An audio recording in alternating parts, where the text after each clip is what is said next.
আসসালামু আলাইকুম এভরিওয়ান। আশা করছি আপনারা সবাই ভালো আছেন। 10 মিনিটেও যে মূলা শাকের রেসিপি তৈরি করে ফেলা যায় সেটা কি আপনারা জানেন? যদি না জেনে থাকেন তাহলে এই ভিডিওটা আপনাদের জন্য। আজ আমি আপনাদেরকে 10 মিনিটেই মূলা শাকের এই সহজ এবং সুন্দর রেসিপিটা বানিয়ে দেখাবো।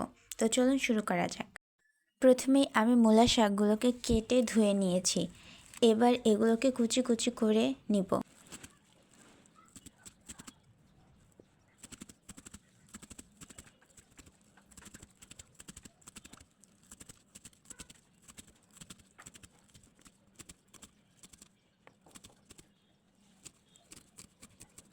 এবার চুলায় একটা পাতিল বসিয়ে সেই পাতিলে আমি এখন আমার কুচি করে রাখা মূলা শাকগুলো দিয়ে দিচ্ছি।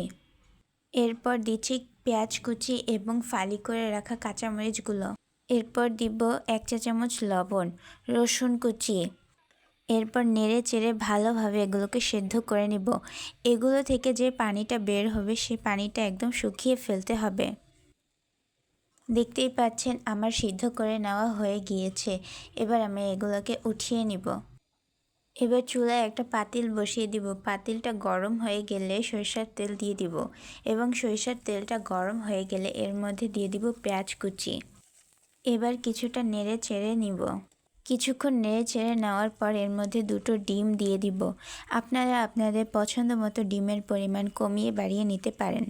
এবার দিয়ে দিব 1 চামচ লবণ। এবার এগুলোকে ভালোভাবে ভেজে নিব।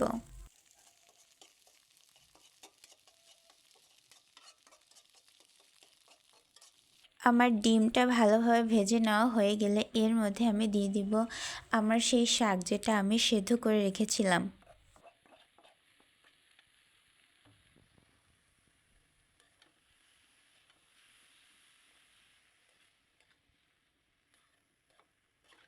এবার এগুলোকে ভালোভাবে নেড়ে চেড়ে মিশিয়ে নিতে হবে।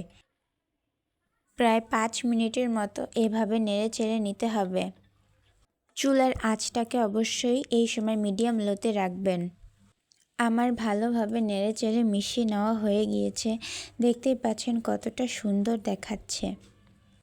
তো মাত্র 10 মিনিটে কিভাবে মূলা শাকের এই সহজ রেসিপিটা বানিয়ে ফেলা যায় সেটা তো দেখিয়ে দিলাম। আপনাদের কেমন লেগেছে সেটা অবশ্যই জানাবেন। এবং বাসায় কিন্তু এই সহজ রেসিপিটা আপনারা যে কোনো সময় যে কোনো জায়গায় বানিয়ে ফেলতে পারবেন।